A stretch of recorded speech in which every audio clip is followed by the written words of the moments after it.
Welcome back to another episode of CRE, The Unspoken Truth. I'm Charlie Coppola with my father, Craig. Our topic today, public speaking. Something you've done. How long have you been doing it? 30 years, 30 plus years. I Really? started That long? speaking early.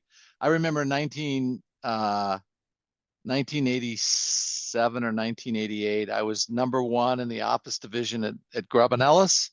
And at that time, we had an annual summit. 600, 700 people would show up. And the top producer for each division would do a 5 minute talk. And that was my first introduction. They brought in public speaking coaches. We basically memorized the speech, and I gave it, and it was really good. And so I liked it, and I've been doing it ever since.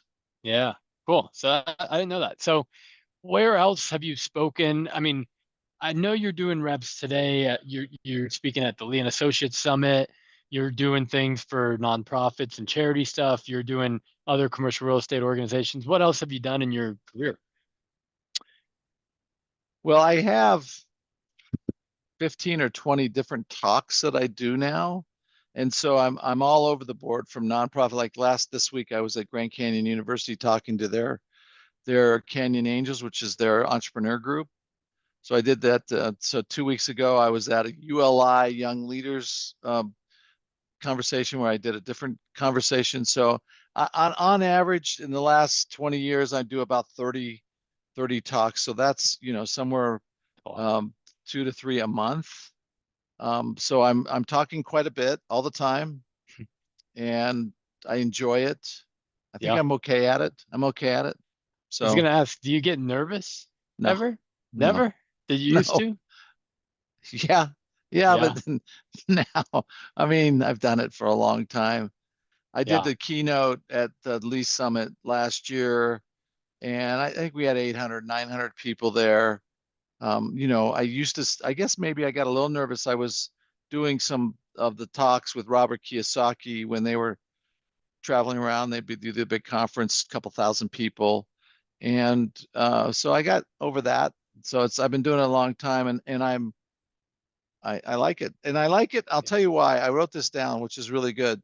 The reason I like public speaking and doing presentations and writing books, because I've got, I don't know, 7 books published, two more to round out my career on the way in this year or next, is because I get clarity of my message. And you and I have been doing this with our own team. We will do a little talk and we'll write it up and get clarity on it.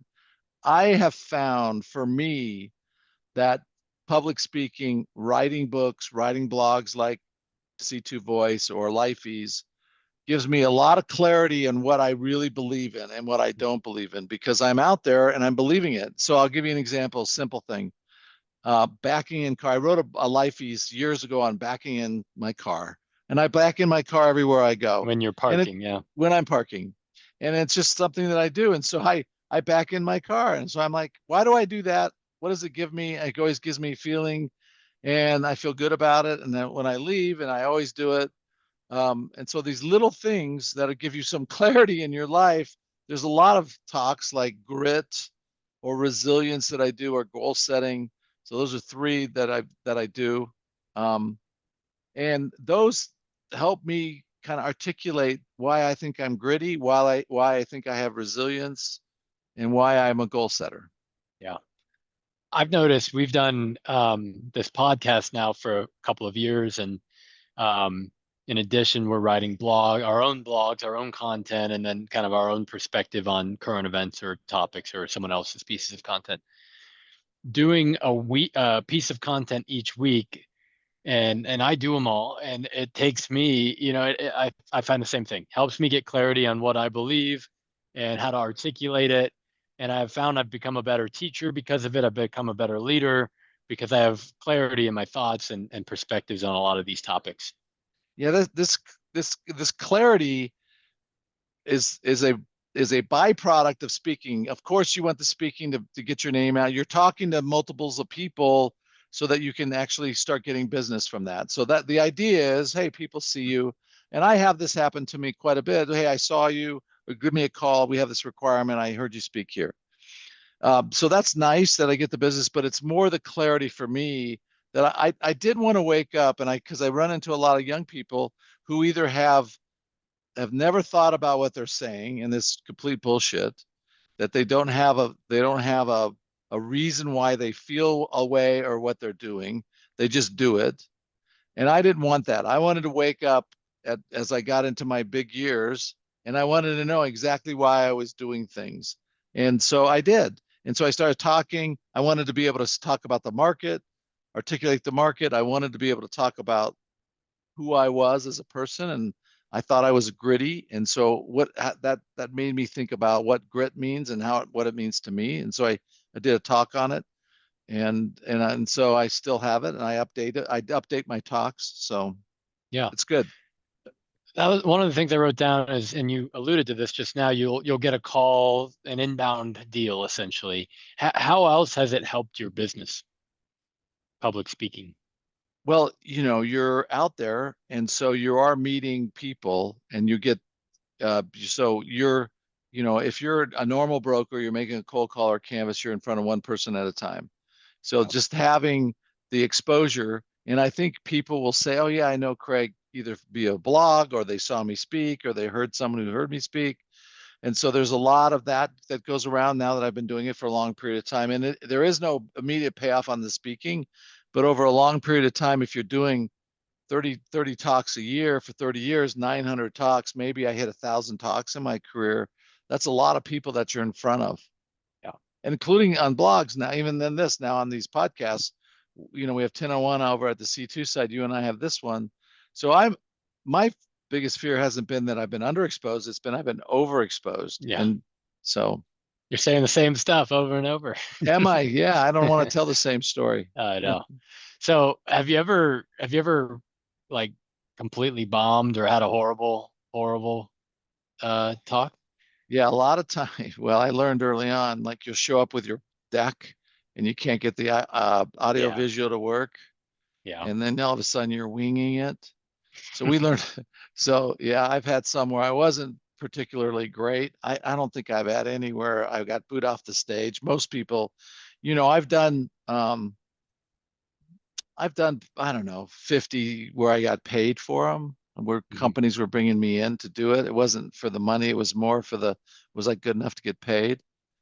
And so you're really cognizant on those. A lot of these I'm not. So there's some that I walked away and I didn't feel like I did as good as I should. But I also know that in everyday life, I can never be the best thing ever. Yeah. And being a dad and being a broker and being Yeah. a speaker there. So I just Yeah. want to make sure my message comes across very succinctly.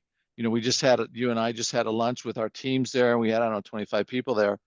And I just want to make sure that when we walk out of there, the message was clear. Like there's an Mhm. OBC. So I do have an OBC that I'm getting across. Whether I articulate it very good or whether I do a poor job of it, I still want that message um, Yeah. sent Yeah. across. Yeah. Yeah. Um, eh, what do you say? Well, I guess what is preparation like? Like, and does it vary by talk? I'm sure it does. Um, Well, how does that look? I do all my own talk. So I create the presentation if there is a deck. I do the notes if there is a notes or it's just a talk. So I do it all myself. So the preparation is preparing it. Mhm. And so I know it inside and out. If somebody says something to me, I know it's that there somewhere in the deck is there's a slide on that and I can go to it. Yeah. So I wrote a note down here is like, I will talk on almost any topic. And people have called me and say, "Hey, would you do a speech on this?" And I'll go, "Yeah." And then I'll go prepare it for it. And, and I read a lot. I'm pretty exposed across the board to a lot of different topics. And so I can go prepare for it. And when I do, I learn something new. So to me, any topic, anytime, anywhere, as was kind of what my mantra for speaking was. And so I did Rotary, I did Rotaries and they say, "Hey, tell us what's going on in this, whatever." And I go make sure I knew the answer. And sometimes I'm talking on stuff I have a lot of knowledge on, so it's easier. And sometimes I don't. Yeah. Do you practice? Like, will you do reps before? I don't anymore, but I did for 20 years. Yeah. Well, we do when we're doing pitches, but for me and my own discussion, even on the keynotes, You'll do them I'll, for our team. You'll do mini yeah, reps where that's you're right. kind of, That's a yeah, good, that's right. yeah, I'll do them for the people that work for me and just to make sure I've yeah, got it down and the timing down. That's right. yeah, yeah, yeah. And I did write that down as a note, lots of reps. Like Reps. Yeah. that's the reason I like to talk 30 times a year. So I don't have this fear of whatever, and I haven't spoken in a year. And I do as like, if I'm doing reps all the time, it's okay. Yeah. And on that preparation note, is there anything you say to yourself like as you're walking up to the mic, or is there any words in your mind, you know?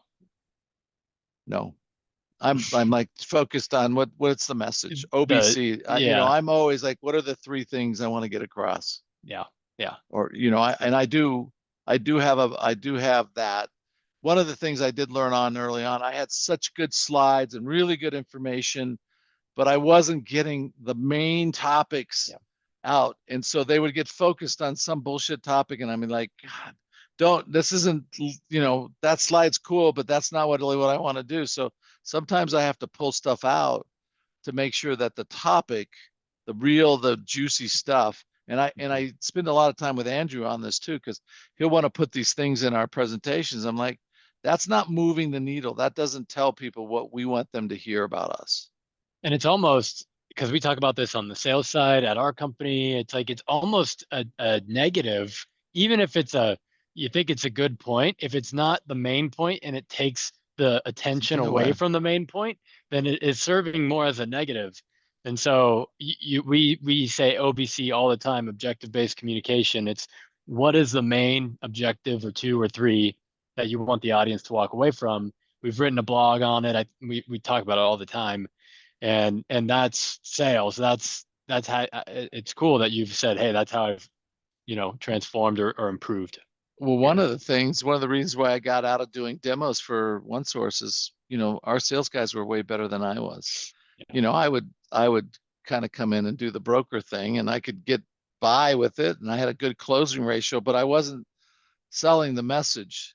I yeah, wasn't doing the message. And therefore, when they signed up and they did it, they bought, but now, there's an added step in software is like, now we got to get you onboarded and hmm we got to make sure that you're using the system. So that requires some habit changes. And our sales team was doing a better job of kind of articulating that than I was. yeah, yeah. So early on in your public speaking career, one of your reflections was, I have the deck, I'm organized, I'm a good speaker, but I'm not driving. The audience isn't walking out with the point I want them to be walking out with. Was that a Right. Yeah. reflection? Yep. Yep. That's one of the reasons really started. That's why I came up with OBC. I always felt on these communications, there's so many emails I can't figure out what the message is. There's so many talks I can't figure out what the speaker was trying to tell me. There's Yeah. so many times where I was going in and they didn't understand what I was trying to tell them. I'm like, I have to come up with a better way. And Yeah. I came up with OBC, and OBC is really it's really done well for me because I don't walk out of any meeting anymore without anybody knowing exactly where I stand Yeah. and what the points are that we wanted to make on it. Yeah. And that's OBC. We've done OBCs, right? So Yeah. they could Yeah. look it up in our Yeah. archives. On our website, yeah, you can see stuff on it. So you, just on the last thing I had here on your business, you talked about getting some inbound stuff. Anything else, exposure, credibility, anything else that you felt like this has really done for your career, your business? Other than clarity, I do think it gives me. I'm always trying to differentiate myself from all the other brokers. There's thousands of people who do what I do, Mhm. and we're looking for a little bit different niche. Yeah. And so I always felt like there's of the thousands of brokers, less than 10 do public speaking. Yeah. So I'm like, okay, this is just a way that now I'm down to those 10. And so now I look at those 10 and go, okay, what are they doing? What do they have? What kind of education do they have? Do they have CCIM, SIR, CRE? Nope. Okay, good. I got them on education. Did they do 150 deals last year? Nope. Good. I got them on transaction volume. Do they write a blog? Nope. Okay, good. I got them on the blog. So I want to kind of overwhelm my clients that say this is just, hey, you can hire those guys. They're okay, but Yeah. here's why you want us. And I've seen it. It's helped you retain and attract talent, right? You build your teams, I would say, as you have credibility just in the market because of that. I think we have the best training program in the country. Mhm. I do. I really believe it. And our runners, when they come out, are ready to go. And we have a 35-year track record of runners training them. My first runner, Tom Jacobs, still in the business. You know, he's been Mhm. in the business 35 years, 36 years, and still doing fine. So It's cool. It's awesome. Public speaking, anything, any last thoughts? I love the clarity. reps, Yeah, clarity of mind and my purpose, and any topic, anytime, so I can learn to get clarity. yep. I love it. OBC, that's your OBC for the There's topic. my OBC. It's good. Thanks so much. Thank you.